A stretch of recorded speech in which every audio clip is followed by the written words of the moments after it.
It's January, and I know that a lot of people have been really cold, but it's 82 degrees outside here. I know you're jealous. So in the past month or so, I've read about 7 books, and I'm just going to go ahead and list them and talk a little bit about them and play catch up. The first novel that I read is called Peak, a Novel by Roland Smith. I don't have a copy with me because it was a library book, but here's a picture. The average rating on Goodreads was about 3.5. I just kind of picked it up on impulse and it ended up being pretty good. It's a YA novel about a 14-year-old boy who ends up climbing Everest. And it's about him and his relationship with his father and the people that he meets along the way. And the main premise of the story is about why he is trying to get to the summit, because there's a lot of kind of mystery in that area as to why he even ends up there, or why it's so important for him to get to the summit in the first place. The second book that I read is Dash and Lily's Book of Dares by Rachel Kahn and David Levithan. This was the first time that I had read this, and I am so glad that I did, and I picked it up and I found it because it's such a cute story. I love both the characters, Dash and Lily, and I can relate to both of them. It's quirky and fun and really great for winter, so that was a good read. Haha, good read, good reads. Get it? The next one that I read has been super popular lately. It is The Book Thief by Marcus Zusak. And this book made me cry, which I cannot say for most books. I'm not a crier, but I definitely teared up a few times. It's just so wonderful and lovely and awful at the same time. It's so original. I have not seen the movie, so I can't compare them. I don't know what the movie is like at all.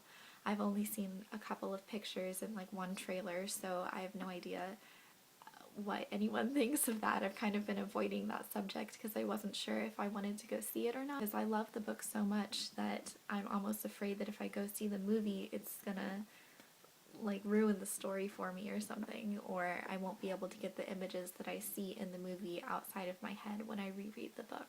But movie aside, this book is just, I want to relive it, except not really, because I wouldn't want to live in Nazi Germany. Everything in this novel just feels very real and surreal at the same time. It's not often that a writer does something that really sweeps me off my feet, but I'm going to go find other books that Marcus Zusak has written, because I've never read anything like it, and I really loved it. Okay, end rant, enough about this book. The next 2 books that I read actually go together, and they are non-fiction. It is The Tao of Pooh and The Day of Piglet by Benjamin Hoff.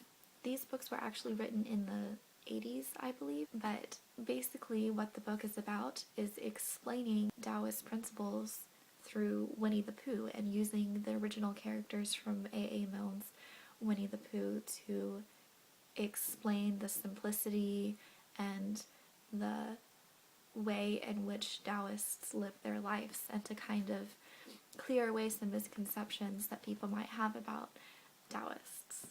I found it super interesting, 1, because I love Winnie the Pooh, and 2, because the Taoist religion is one of the religions that really fascinate me and I can kind of connect with.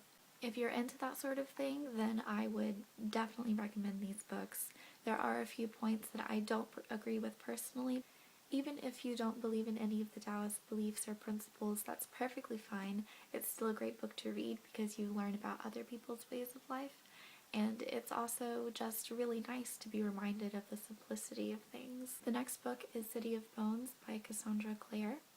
It's the first book in the Mortal Instruments series, and I'm about 70 pages away from being done. I haven't completely finished it yet, and I gotta say, kind of disappointed. There was a lot of hype about it. It got made into a movie. I never saw the movie, so I really didn't know what it was about going into it. It was very predictable. It's a fast-paced novel, but it wasn't moving fast enough because I already knew what was coming 100 pages before it happened. Like, it's supposed to be this heart pound, woo, yeah, what's gonna happen next, page turner, wah. But for me, it was more, alright, got this. I knew this already. I'm sorry if I'm like offending anyone if this is your favorite book, but it personally just didn't do it for me. To each his own. The next book is Wintertown by Stephen Emmond. Sorry, that's hard to see. There you go. And actually my book buddy, Abby Wolf, sent it to me in the mail and I just got it yesterday.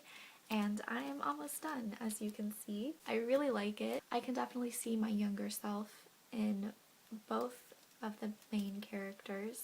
And I love their relationship, and it's very realistic, I think, in the view of how teenagers kind of feel. I absolutely love that there are extra comics in it.